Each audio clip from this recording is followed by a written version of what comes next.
Be here now. Just be here now.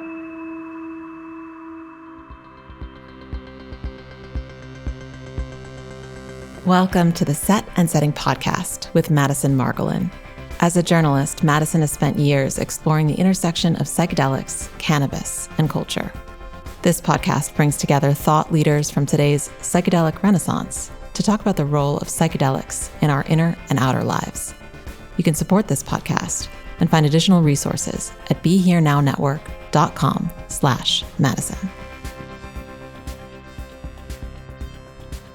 Hey everyone, I'm Madison Margolin, hosting Set and Setting podcast, and today we have Alexandra Roxo. I'm really excited to have her. I was recently on her podcast, and so it's fun to have her on this one. So Alexandra is an artist, best-selling author, transformational coach, and teacher. Her book, Fuck Like a Goddess, Heal Yourself, Reclaim Your Voice, Stand in Your Power, debuted in July 2020 with Sounds True, to be the #1 new release and bestseller in 3 categories on Amazon for 3 weeks in a row, and was featured on Refinery 29, Pop Sugar, Bustle, and In Style as a radical guidebook for women about modern spirituality outside the mainstream, and as a practical guide to healing that includes mind, body, and spirit. She leads retreats, sees clients privately, and has been running a successful online membership for 5 years called Moon Club, centered around ritual, and now called Radical Awakenings, centered around embodiment, depth psychology, sacred theater, and ritual. She's also led groups at institutions such as Kripalu Center and 1440 Multiversity, using storytelling, speaking, sharing, embodiment, and vocal work to empower women in their own mythic journey of life. Alex, thank you so much for being here. Yeah, I'm so happy to be here. Thank you. I'm just excited to get into the conversation today and pick up maybe where we left off and go new places together too.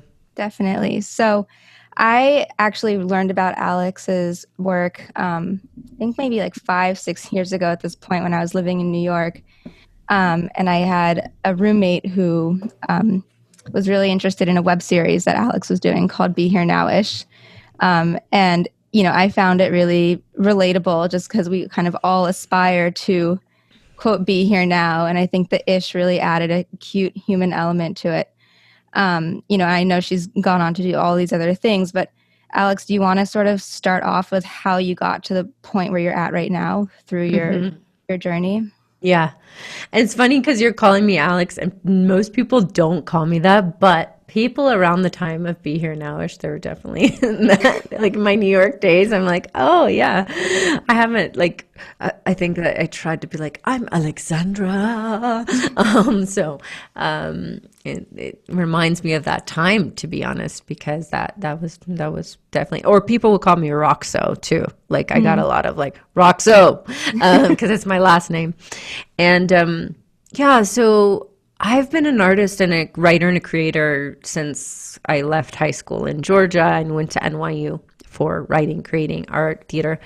And I think that I started on my spiritual path, and I had been making art around being a woman, around what it means to be a woman that is sexual and spiritual, and the sort of depictions that I had experienced growing up in Georgia, like the biblical depictions. And my art and my artistic voice evolved a bit, and then, you know, cut to me being 27 or so.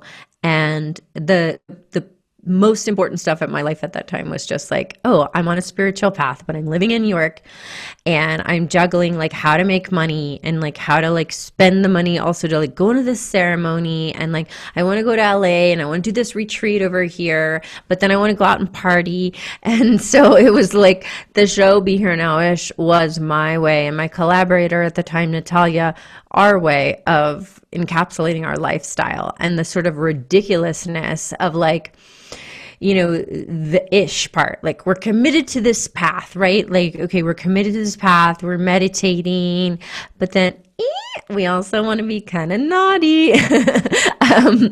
And so we wrote that show really just about our lifestyles, and we did a Kickstarter. And we made a bunch of money on Kickstarter. We pulled together all our friends, like from like musicians and actors, and we had so much support on that show. I think it was the time in my life where I've been the most supported, where in New York, just like all these people helped us. Free location. Oh yeah, you can come shoot in my gallery. Like, oh yeah, my friend like has this, you know. Even so that like we did our Kickstarter campaign and we cut together a little teaser. And from the Kickstarter teaser, we were featured in all this press. We hadn't even created the show. And we're like, wow, we're in the London Times, a 2-page spread and glossy of our faces. We're like, we haven't even made the show. And I think what was going on at that time was that we were tapping into a zeitgeist that was really at the crest of its formation. It was like, you know, there had been all of these different eras in art and exploration of spirituality, but there was this fusion of being an urban dweller who was not like an ascetic, right, but who is someone who's living a household or lifestyle and also wanting to be on a spiritual path.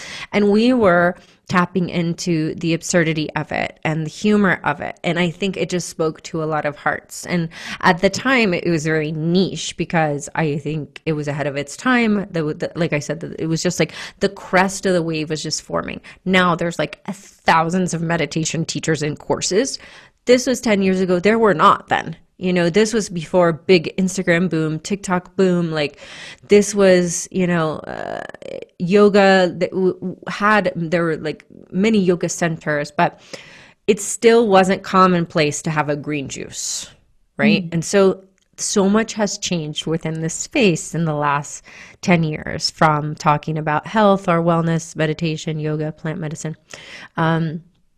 And we were just writing about our lives, and it was just so fun. We had a blast writing about it and shooting it, and it was just such an experience of all of our friends coming together, great comedians, and we shot some in LA. So then we did a second season, and from that show, it just kept getting passed around. Again, super niche. I feel like it had to speak to the hearts of people who were on a similar path, who were like, well, I am devoted to my spiritual path.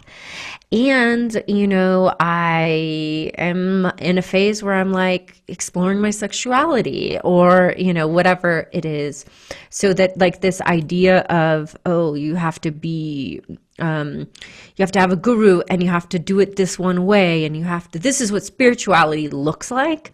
We were, I do think, a part of changing it with that show, because we were like, wait a minute, does spirituality have to look like, you know, linen and white and malas?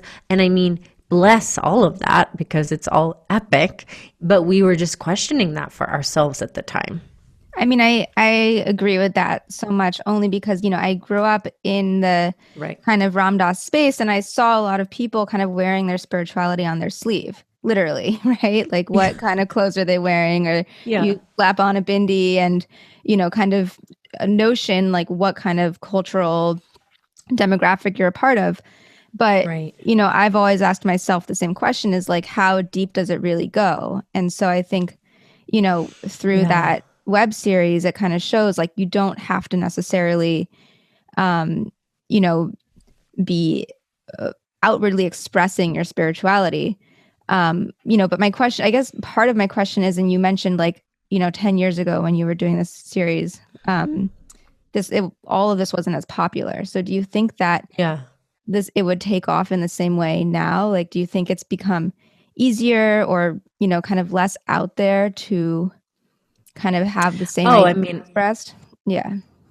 I see it all over TikTok and Instagram now. People being like, hi, I think I'm spiritual. Like when you're spiritual, like making little parodies and comedies, like it's everywhere.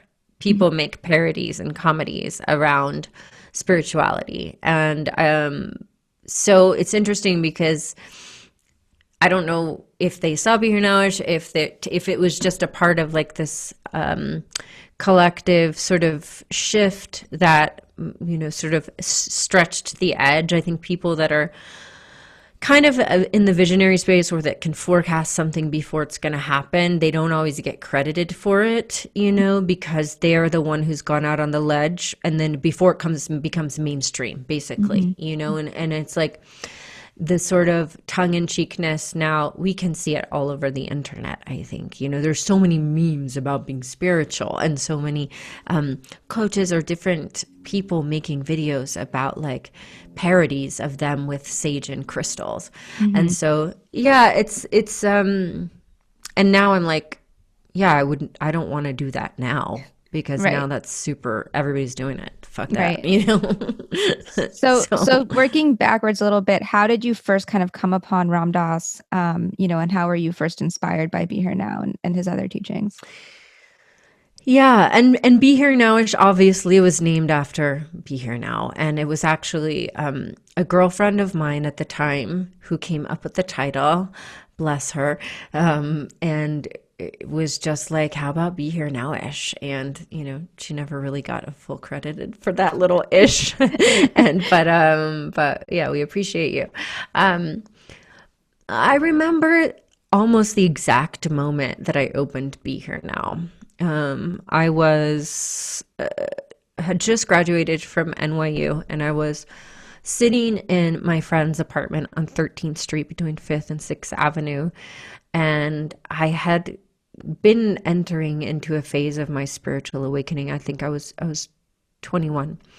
And she was, was that a fox? No. Okay, sorry. We have foxes that come visit, and I see a bushy tail.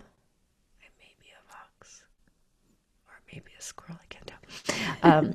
Okay. So she had introduced me to meditation because she was a devotee of Paramahansa Yogananda. So she started introducing me to meditation when I was probably like 19.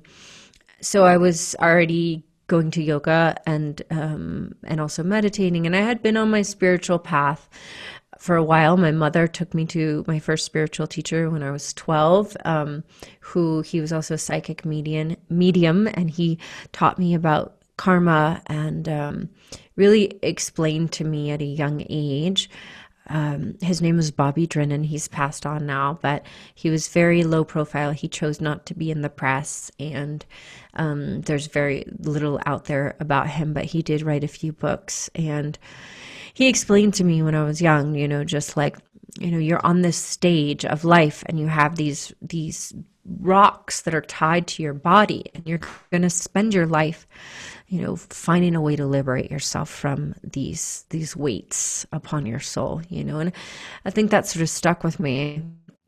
So by the time I got to New York, and then I discovered yoga and meditation, it felt like, oh, wow, there's like a community around this spirituality that I've already been tapped into. So when I found the book Be Here Now, I'm not sure if a friend had loaned it to me or if I bought it at Namaste Books, because I used to go there a lot on 14th Street. I think I know that place.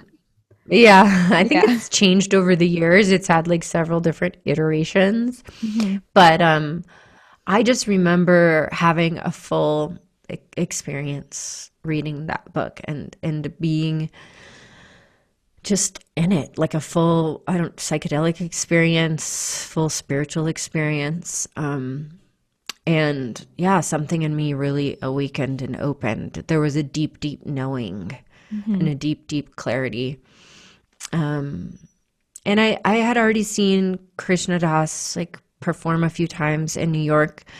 I think before that, it may have been around the same time. And I had used some of Krishna Das's music in the first play that I wrote with some friends at NYU, which is called Read Between the Lives, 1,000 Lonely Liberations. It was really about the isolation of modern society. And this was pre-iPhone. This was pre-social media. But we used Krishna Das's album, the one that he did with the Doors of the Heart, like the one he did with Rick Rubin. I don't remember specifically. Anyway, it's the most produced one, the most one that doesn't, it doesn't sound like straight up kirtan. It's like a little bit different. And I had gone to Jivamukti in New York and seen Bhagavan Das play a few times. And so I was like tuned into these guys. The satsang, yeah. Yeah. I was like, there's something here for me. And that book, I carried it around. I mean, I still have the same copy upstairs that I've had, for 15 years. And I have in our kitchen, I have one of the pages from the book I got someone screen printed, and I have framed in our kitchen the page about metamorphosis. So I'm just eternally grateful to all of those cats for bringing that back to us. Very impactful for me. And I got to go to Hawaii 2 years ago, and I figured like, okay, I better find the money and figure it out to go now. And I'm really glad that I did. Mm-hmm. What was it like for you meeting Ram Dass, like after having been so influenced by his work? Oh, I just felt so much love. I felt the few moments that I got to just have eye contact with him. I felt so much love and gratitude just for him bringing it back, and for all of that group of humans. They may all be kind of quirky and funny in their own ways and amazing, and also I'm like, you guys are brave, like you're brave to like go and sit at the feet of this Indian man. Like, I would imagine people were like, you guys are kind of weird and crazy, because some of it still sounds crazy. When I hear it, my Western mind is like, wait, what? You just like wanted to lay at his toe, for hours, because I've never experienced that level of devotion or that level of being at the feet of an awakened being. I don't know if it's in my karma this lifetime, though. At the time when I read Be Here Now, I was like praying so deeply, please let that be my karma this life. Please let me, find a guru, be at the feet of an awakened being, and like, oh, I really want it, and it's just been what it is, But I mean, I just to kind of push back on that a little bit is, I have seen so many people have that relationship with Maharaji, or, even, by transference to Ram Dass as well. Yeah. And I've always seen it as like, these are just human beings. Like, these are just bodies, just like we have bodies. And so I can appreciate and understand the concept of, in Hebrew, you would call it like a tzaddik, right? Like a righteous kind of person who almost doesn't have regular human needs. They're just so connected to God. But I mean, for me, the point is just to connect straight to God, right? Or to connect straight to like the higher power and the source. And so the concept of a mediator or, a guru or, whatever it is always curious to me, because the idea is like, don't we just want that direct connection ourselves?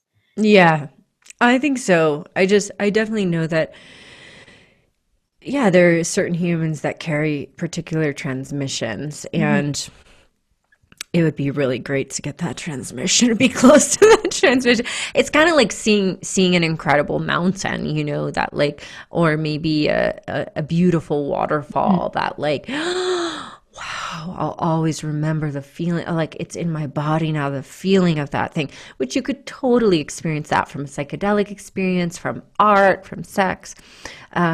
There's just something dreamy about the way that it sounds to be that close to just unconditional love embodied, and to kind of pierce the veil in this just day-to-day walking kind of, and feel that like, not that I don't think I would be a very good long-term devotee, to be honest. But I'd love to just saddle up for an afternoon. Right. Well, like it's kind of like getting high by osmosis, right? You almost get a contact high from being around someone who's so tuned in and so connected, and you can kind of emulate that and see, well, what is that? What are this person's practices that enables them to connect in this way? And then how can we learn from that and maybe like borrow some of those practices ourselves? So yeah. I do think though some of those gurus are just awakened beings, that have a karma of just they were born in an awakened state. Like some of them, you hear stories, right? That even when they were young children, I think it was Ramana Maharishi, like that is just like a child, like going and sitting for however many years alone by the side of the road in samadhi. It's like, whoa, that's wild. You don't hear the publicized stories of those beings in the Western world. So they're either not publicized because it's not a normalized thing to be an awakened being, like maybe here it's like, oh, that person's just crazy. Or more awakened beings, incarnated in the East. I'm not sure. I don't know about but Right. it's definitely accepted in the traditions over there. Well, I mean, I think there's also more of a mentality, the concept of reincarnation, especially like, I've heard sort of different philosophies talking about in Judaism too. When you meet, they're not called gurus, they're called rabbis or tzaddikim, is like, souls that have been constantly reincarnated to the point where like they've been through so many bodies and so many lifetimes. So the souls themselves have kind of picked up all of this knowledge about, spiritual knowledge and closeness to God. And it's almost like they're in their last lifetime, or they maybe have, gone through them all, but just came back down in the form of a body just to kind of be there as a teacher. So that's the philosophy that I've learned just through, Judeo-Christian and Hindu and my own musings on it, I guess. Yeah. So going back to something you said, you mentioned that reading Be Here Now was somewhat of a psychedelic experience. So what was your relationship to psychedelics before you read it or after you read it? And how have they kind of been part of your journey? Yeah. Well, before I read it, I hadn't done any psychedelics. Well, actually, I did MDMA once at a Fish show when I was 16. And I kind of went into healer mode, and I didn't know anything about that at the time. That was an archetype that was going to present itself through me later in life. But I had two friends who were a couple, and they were kind of contemplating making love, not there at the concert, but in general. They're two dear friends, and I'm on MDMA and they're on MDMA, and I'm just like, let's talk about it. Like, what are the fears present here, and why do you want to? I mean, I'm like, what was I doing at this show? I'm like having this full session with them. And then I remember, and I also like nearly had a panic attack when the MDMA was coming on. And that was terrifying to me. Like that was the first time I'd experienced the change of state in my body. Oh, God bless her. She was really scared. And then the MDMA continued through the next day, and I was at my hostess job. I had to work the next morning, and I was sweeping, and I was just like really still kind of blissed out. And it may have been just the next day. I didn't have any kind of MDMA hangover or anything. But a few days later, I was driving in Marietta, Georgia, where I live. And I was driving on this dark road, and I remember this moment exactly. I remember the road I was driving on, that it was night near Kennesaw Mountain. And I remember looking over at my friend and saying, that experience was a shortcut to nirvana. And I feel like I took a shortcut, and I'm not sure I want to keep taking that shortcut. And, I had grown up in a Christian and kind of new agey way. So there was a part of me that was like, well, you have to work for something. So I could hear that maybe part of that was conditioning of like, ooh, that's bad to like kind of skip through really fast into such bliss. But a part of me also knew at that time, like that wasn't something that I wanted to just mess around with, that it was a holy land within myself. And so I didn't do MDMA until I don't know, maybe I was 28 or something like that.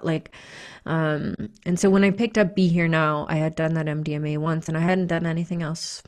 Smoked some marijuana, which was never really a match for me. But yeah, no, it was just that one time. And I just felt my awareness expand with that book, and like a knowing in my body. that was really trippy. And I loved it, I loved it. And yeah, and it set me on a path in a way. Like I was just moving to Italy to do my exchange kind of thing with NYU, and I met a group of yogis there and learned how to meditate, meditated in caves where St. Francis had meditated, and fell in love with like an ascetic, and like kind of was just on this path after that book sort of, was like in a devoted space, to that. But then I had to kind of feel where it met my more witchy, embodied feminine path, and that's always been a intersection of both. I've always done both, but to answer your experience about your question about the psychedelics, rather, later I experienced mushrooms, and no, I did experience mushrooms once in college. I remember now. Yeah, one of my dear sisters brought back some chocolate from Hawaii, and she is very much looks like an Indian saint, and she handed it to me, and she was like, "You should eat this." And one night, my friend, the friend who had introduced me to Yogananda and meditation, she and I split the chocolate, and we sat in my apartment on Avenue B and 13th Street, and we cried, and then our two friends came in the front door very drunk, and these two friends are still my friends 20 years later, best friends. And it was like experiencing commedia dell'arte, like the Italian, like very, like from my position, I felt like I was with the goddesses, and they were just like these crazy clowns. And that was like, I could feel such a difference in the vibration of alcohol and psilocybin. Mm-hmm. I felt like I'm with the angels. Like this was my first time. I'm like, I'm home. I remember, but it was probably a microdose. It was half a chocolate. Like, I'm home. I'm with the angels. And then my friends walk in. They're like, blah, blah, blah. And they're just like grotesque in their drunkenness. And I remember we were like so holier than thou at the time, wearing our, like whatever outfits, like our vintage dresses, and doing our little mudras or whatever.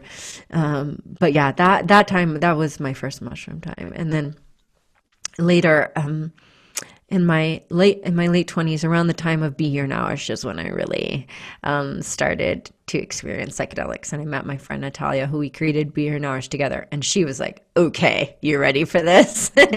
And she was the one who took me to my first ayahuasca ceremony. We went to peyote ceremonies together. She had been already doing in ceremony with indigenous people in both of those with both of those medicines. And then we also had mushroom experiences together as part of our artistic process, as part of our healing process. And then, that was 10 years ago. So there's been a lot since then. Mm-hmm. And how, I guess, like you mentioned something about when you were on mushrooms, this feeling of home, right? You're home in this like angelic ambiance. And, Ram Dass, there's a quote by him, pretty famous one, like, we're all just walking each other home, right? And when you're tripping, there is this feeling of home. And I've always tried to understand, like, what is that feeling of home? Like, is it pure presence and embodiment in a way that we're not in our daily waking lives? So what does that mean to you? Yeah, that's a great question. I think it presents itself in different iterations. Like, one is just love, right? It's like, oh, my heart is less closed. So maybe some of the wounds in my heart, some of the places where my heart has hardened from life, trauma, experience, love, past love, etc.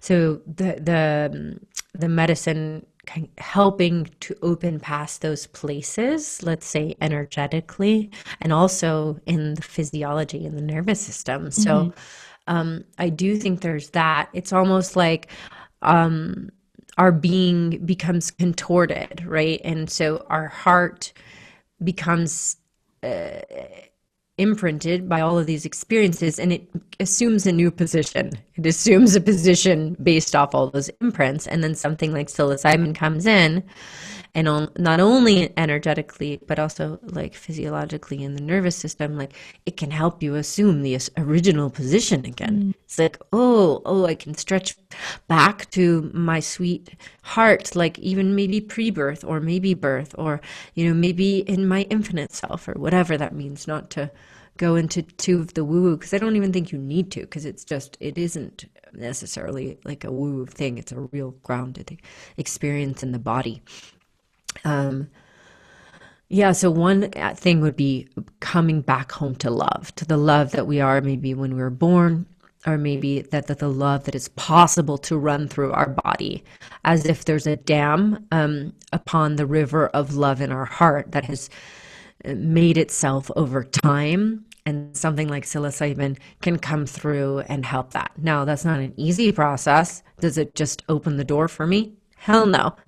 It's gonna make me do some deep work. I'm gonna be crying that dam open for a while, but once the dam opens, it's like, and it's, I feel like the older I get, the more that I sit with particular medicines or psychedelics, the harder it is, to be honest. I don't know why. I would think that the older I am, the more I've experienced I am, that it would get like sort of quicker to the bliss train, but it actually doesn't, because I have greater awareness of the minutia of what is non-love in my body, or what is unconscious in my body. So there's the love piece and there's the consciousness piece. What is unconscious sometimes is pointed out quite, can be aggressively by any psychedelic experience, or maybe not. Maybe it's like, okay, we're gonna leave that unconscious there for her today. Well, we won't make her look at that today, but next time, you just never know.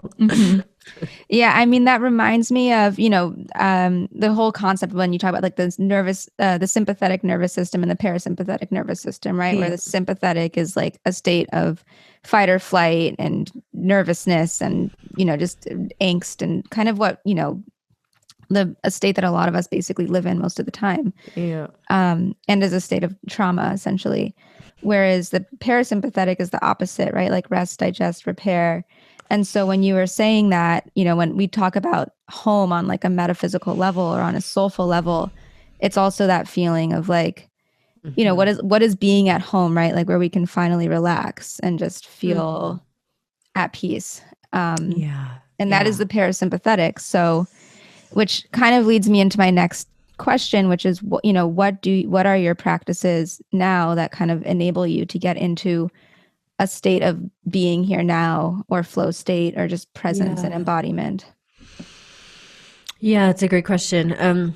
Well, I think one thing that psychedelics have taught me is how to feel. And so I trained myself to not feel like most humans by sitting in school and being quiet. And when I was not feeling well or sad in school for 18 years, I learned to pretend that I was okay. There was no space for my physical experience unless it was, you have a temperature, you're vomiting. Those are otherwise, like, there's no space for the wide array of physical sensational experiences that a child may have growing up in a school classroom. There's no space for that. Otherwise, it would be pandemonium. It would be chaos. And so abandoning one's physical sensation and emotional experience for that many years, every day, is a very intense experience of training oneself to become disembodied. Now, like, if you have some incredible parents, which I think you may have, and mine were incredible too, but they didn't know, okay, my love, like, what are you feeling in your body? Like, did something happen today? Like, now it's time to feel it. You're in a safe space at home. Let's, like, it's like, my mom's a single mom. She's really busy. She's working. So, for me, the psychedelic experience has been one of re-entry back into, oh, wait, I want to feel what's happening in my body, not only sensationally, but emotionally. Like, I want to actually learn that language and be close to that. I don't want to have to feel the feelings from 2 years ago that I stored away. I want to learn to feel things in real time and to acknowledge my body's sensations or my body's sort of voices or instinct in real time. psychedelics have helped me with that by sort of pulling me deeply into feeling and sensation and going, yeah, you're going to sit here. I don't rely on them anymore for that. And I think they probably have different gifts for different people. Like my partner, he has a lot more visionary experiences in psychedelics, where mine are more feeling, sensational, heart-based, love-based, body discomfort. And I don't know if it's the masculine and the feminine bodies experiencing things differently, or if it's just my soul is like, our curriculum is around feeling. Right. So I'm like, damn it. I'm like, I don't historically have these like far out alien experience, like meeting the Egyptian gods or whatever that a lot of people do. I'm like, I'm thrust into the experience of my body in the here now. So the reason I'm bringing that up is because then I can apply that into my everyday life without needing to take psychedelics all the time in order to deeply feel. But that gives me a touchstone in my own body for what it's like to deeply feel, oh, open feels like this. Embodied feels like this. Open love feels like this, right? And so now I don't feel called as much to be sitting in a deep psychedelic space very often. I'm sure if something comes up that I'm like, yes, I'll be called. I'm more called into the microdose space with myself with psilocybin, where I can be in a conversation, like in a really clear conversation about creating that space in my everyday life. And so I do that by doing a lot of feeling work with myself. And then also, not only am I, a writer and an artist, but I also work with other women to help them to free up their voice, their feeling, their loving, their sexing, all of that. So for me, that involves breath, sound, and movement. And these were things that I learned at NYU in acting school, because they're so amazing that they're like, you guys have all come from wherever you've come from, and you walk like this and you talk like this, and you're like, you're a collection of habits. And we need to unhabit you. We need to open you up. We need to stretch you. And so I learned that very similar sort of spiritual healing notion from acting school, because it's like, wait, where am I not breathing? Where's my voice actually like not in my body? Where's my body in a contraction? Where am I afraid to feel my grief? So I learned all of that first and foremost through acting school. And at NYU, the acting school that I was at, Stella Adler, they were like really all about like getting the body feeling, like kind of bringing your own experiences in. It didn't feel like a traditional space. Like we were like having to be animals and be seaweed and do contact improv and scream and cry. And it was more of like, a transformational retreat for 3 years. I've never thought of acting that way. But then when you were talking about earlier, like psychedelics kind of bringing you back to this place before you have all the imprints of life that's kind of damaged and traumatized and also made us who we are, and in the good ways too. And when you think about acting, you kind of have to get back to that more canvassy place in order to then embody whatever it is that you're becoming through theater or film or whatever you're acting exactly out. Yeah, you have to find a neutral, unless you just play the same character of yourself, right? Which is the pattern self, which would be super boring. And it's funny because I go to all these classes and retreats and things, still not acting, but more in the healing and the sort of self-improvement space. And it's just all stuff that I did in acting school. None of these people are just paying to do it.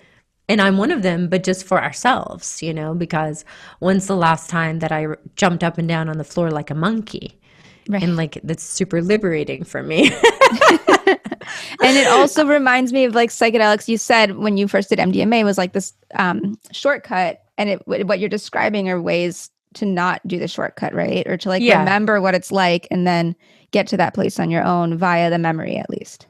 Exactly. Yeah. And so breath, sound, movement, dance, shaking, feeling, screaming, this is all stuff I've been doing off and on for 20 years from really incredible teachers in New York who were like very like, yeah, get it out. And that has just continued to translate more and more. There's been times where I've kind of abandoned all that for a few years and had to feel the repercussions of, oh, I went into being really busy for a few years and totally didn't feel the depth of my feelings. Now I'm having gastrointestinal issues and my period is late. Interesting. So it's not like I've been a perfect practitioner for the last 20 years, but it's been in my awareness the whole time, and then, you come and go sometimes, but now I think I'm devoted. Yeah. So I also want to pivot or, kind of segue into your book, right? And, even the title of your book, maybe we can talk about that for a second, Fuck Like a Goddess. Like, how does that kind of relate to the psychedelic experience and embodiment and also, stepping into this kind of sacred, empowered feminine? Yeah. So my book is kind of a lot of the stuff that we've just been talking about, just because I know that a lot of women, female-bodied people have universal experiences around our body image, around being thin or fat, around is it safe to speak up, around am I too much or am I not enough, around is my sexuality something to be ashamed of. So there are these kind of collective programmings that we've all been indoctrinated into in this Western world. I think a lot of them go beyond the Western world, but that's where I grew up, is here in the US. So I wrote from the perspective of my own experience, but then talking about the journey of this reclaiming, healing, deprogramming, and all of the different ways that I tried to wriggle out of those old skins and just sharing them, because I know that for me, I'm one of those people that will always go try things, or at least I did. I may be a little less adventurous now. I'm in my 30s, in my late 30s, but I was being generous in my book, and before that as a writer and with Be Here Nowish, to share, like, hey, I tried this orgasmic meditation thing. Don't do that. No, I'm just kidding. Hey, I tried this, whatever. That felt really great. Or I tried this and that was awkward. And people can at least feel I'm not making decisions for them, but I'm giving them permission to try their own things. And so in my book, there's definitely a lot of stories about my own healing path, spiritual path, and all of the deep transformational work that it's taken to wriggle out of disordered eating, body dysmorphia, feeling ashamed of my sexual desires, feeling like I couldn't be a devoutly spiritual person who is very devoted for many years, and also someone who wants to be spanked, and so a lot of my book talks about how I've moved through and how I've moved through a lot of those kind of collective wounds, and then also the process of actually landing back in one's body and feeling deeply and giving people support to feel. It's less like a book that tells you what to do or how to do it, but it's like it's like a bit of a permission slip of like hopefully going to give and has given women courage. Specifically, I think women is the main audience, but men have also read it. But giving them courage to go, okay, I'm going to not pretend that I'm not hating my body. Like I'm pretending I'm going to yoga classes. I'm super conscious and I'm like woke or whatever you want to say, but I'm still secretly hating myself, right? Like I still think my pussy's gross, or I still think I'm fat or whatever. It's kind of inviting people in. Hey, you came all the way down to planet Earth, right? Let's just do the work. Let's not lie about it. Let's get real about it, honey. You feel that thing. Just because you're doing yoga now, it doesn't mean that you aren't still having those terrible thoughts about yourself. So let's be really real and feel and open to it all. So yeah, there's a lot of that in my book. So then what's the solution? Like just to hold space for that? To it all and feel it all. And stop trying to control it all. At the end of the book, it's like fucking like a goddess is just opening your legs to life and going, all right, baby, I'm ready for you. All of you. It's kind of like a Kali Ma moment in a way. It's like I'm creation, I'm destruction. I'm sitting on top of this body. I am life, and life is moving through me. I'm going to let life move through me. And some waves may knock me down, and some waves I may ride, but I'm going to stop trying to control each wave, and I'm going to stop feel each as well, and open to each wave. I feel like there's so much of modern spirituality that masks itself as like, oh yeah, like this is the way, but it's control. It's like, oh, if you do this, you'll manifest this, and you'll have this and this, and it's like all keeping a tight rein on reality. And so my book is kind of the antithesis. It's like, stop trying to, especially as women, white women. Like, not everyone who reads my book is a white woman, but I'm a white woman. And I know that there's this indoctrination of control. Control your body, the way you look, be nice, be so I feel like fucking like a goddess is just, it's saying like, all right, I'm open to it all. Give it to me, the pain, the pleasure, the dark, the light. Yeah, like, give it to me. I'm hungry for it, you know? So it's also kind of then taking like the negative, right, and just working with it in a way. Yes, opening to it, saying, thank you. Yes. You know, like, this is my delicious moment of opportunity for awakening. Fuck yeah. Yeah, I was listening to Ram Dass lecture a week or two ago, and I think I actually brought this up on the last podcast I did, so any audience members will remember the anecdote. But Ram Dass said something like, you know, the good, the bad, it's all just interesting, right? Like, it's all just, you know, not getting what you want or suffering is just as interesting as getting what you want and experiencing pleasure. And so, like, when you're able to identify with the piece of yourself that is just observing that you're going through these things rather than being stuck or wallowing in the experience, kind of, you know, makes it more bearable, and it just makes it another thing that is happening in life. And because it's life, it just is, right? Yes. Yeah. Yeah. And he's coming from his point of view. Mine's a little bit more messy, wild, juicy, feminine. Right. I'm like, well, mine has the embodied goddess, and she's eating life and taking it and saying, yeah, come here. You know, so it's a little bit. I wonder what Ram Dass's teachings would be like, or what Be Here Now would be like if Ram Dass were a woman, or, you know. That's a great question. Yeah, I mean, is there anything there? I mean, life is different when you bleed every month and you don't die, but you watch yourself bleed. You watch your insides drip out, you know, for most female bodied people.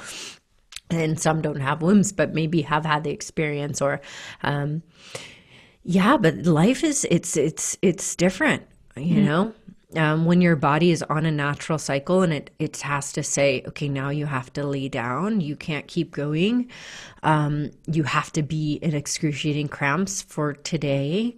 Hi, have fun with that. And you're reminded of your mortality. You're reminded of death every month. You're reminded that you can't sit, you can't sit up in meditation for those 12 hours. You know, you're not meant to. You're bleeding, your body is in pain, you know. So I do think that in some of the tantric traditions and some of the tantric writings, they talk about the differences between men and women.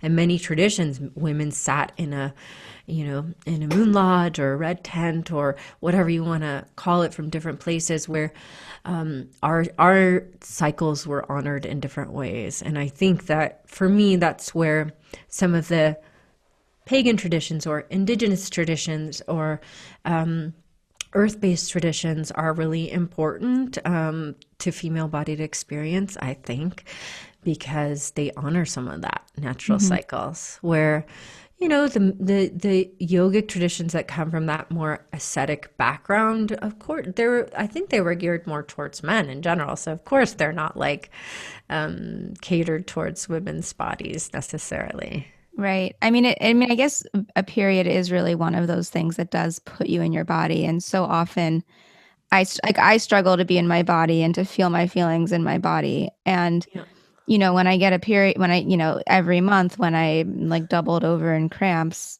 like that's a feeling. And not that it's a good feeling, but it wakes you up and makes you feel alive, that you're feeling something. And, you know, on some levels, you know, you resent the pain. And on another level, it's like, thank God I'm getting a regular period and my body is working. And this is supposed to be happening to me right now. Yeah. Yeah. Yeah. And go on. Sorry, I didn't mean to cut you off. No. I mean, I do think it's just, there are certain wisdom traditions, mystery traditions that really honor the differences in the bodies and that honor our experience there. And so, yeah, that's a good question. What would the female Ram Dass, what book would have been? Like, dance with the gopis. So let's all dance. Like, I don't know, like more Kali, more Saraswati, more Lalita, more gopi vibes, more Radha. I don't know. Yeah. Like, I mean, I guess think about another, any of those. I mean, yeah, there's so much that could be said about like the essence of each of the different Hindu gods and goddesses, all the deities, and interesting also how gender plays in when we're especially now in a moment in history where people are playing with gender and toppling gender in a lot of ways also, which I think is really interesting because that again, the soul or like that kind of baseline essence, I don't think is always gendered. I mean, I don't know, maybe what do you think of that, just given? Yeah, I don't think the soul is gendered, and I think I've definitely been in different bodies. I think I've definitely been in a male body, my soul, but who the hell knows? Yeah, that's when I'll put that a question on my list of questions to ask when I die. The list is very long. Yeah.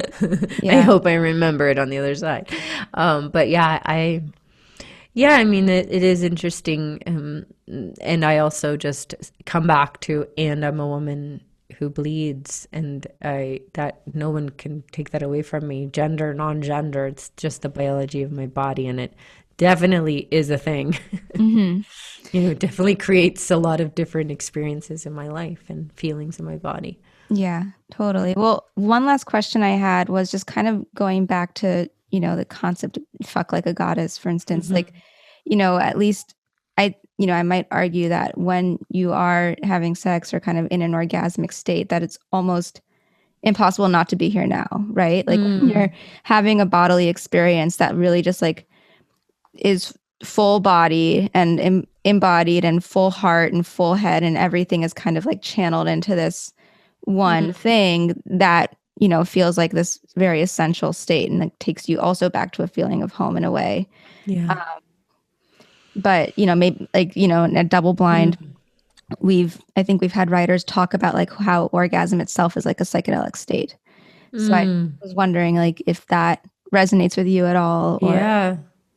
Yeah, I think it can be. I think it can be, in a sense. It can bring up a lot of feelings. It can bring up grief. It can bring up anger. It can open, parts of your unconscious or your heart where maybe the energy hasn't been flowing. I mean, I think it takes a pretty deep orgasm to open those parts. I've definitely had those. They're the less, I think, day-to-day ones. They require a really safe setting in order to open that deeply. I think that, you can have pretty surface orgasms, just like you can have pretty surface experiences with psychedelics sometimes, depending on what you take and how you take it.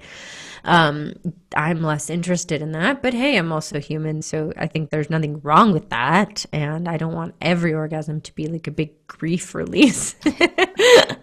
But I do think that there's so much possibility there, and part of what I say in my book is like, fucking like a goddess is also like a metaphorical thing. It's just like, it's like taking in life, it's like being penetrated by life and letting life take you. And the goddess piece is like, the goddess is everywhere, is everything. So, the title kind of works on different levels in a way where it's like, yeah, like the literal fucking like a goddess would be like to open to all while you're making love, to let feeling come, to channel the lightning and the thunder and the everything, the tongue out like Kali, and like hair flowing like, flowers blossoming, whatever.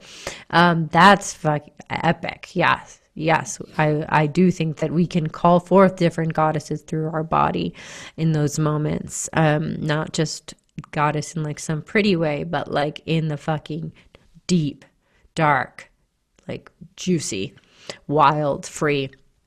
And then also just feeling the more metaphorical, poetic aspect of that. Like, what does it mean to fuck like a goddess, to fuck life like a goddess, to be fucked by life like a goddess, you know, to not be fucked with like a goddess, to fuck with others like a goddess, you know? It's just like, it doesn't necessarily mean just sex, which I talk about at the beginning of my book. In the first chapter, I talk about the etymology of the word fuck, where it came from, what it originally meant, and why it's become you know, I kind of inquire, like, why has this word come to mean so many different things for us? So yeah, I get nerdy about it too. Cool. Well, is there anything else I didn't ask you that you want to talk about or add? No. I hope people will go also check out my podcast called Holy Fuck, which is, again, a similar marriage of the sacred and the profane, and really kind of asking ourselves, what is sacred nowadays? And you know, check out the episode with me and Madison there. We talk about different things, but yeah, and just people getting my book. It's always so great to be supported in that way. And I'm sure I'm working on another book now that's coming out in February. That's going to be short form content. Oh, that's exciting. I'm really stoked about it. Yeah. Cool. Well, how can people find you, follow you, learn more about your work? You can find me on Instagram at Alexandra Roxo. Also, my website is alexandraroxo.com. Easiest ways. I'm trying to make a comeback on Twitter, but I'm being slow about it. And the last times I was on Twitter was like 10 years ago in the Be Here Nowish days. And I'm also just starting a Substack where I'm writing longer essays, like once a month, that are in the memoir kind of style about spirituality, sexuality, and being a woman. So yeah, those will be fun too. Cool. Well, thank you so much for joining. I've always been kind of inspired by your work, and it's just inspiring to have you on the podcast. And thank you so much. It's an honor. All right. Thanks.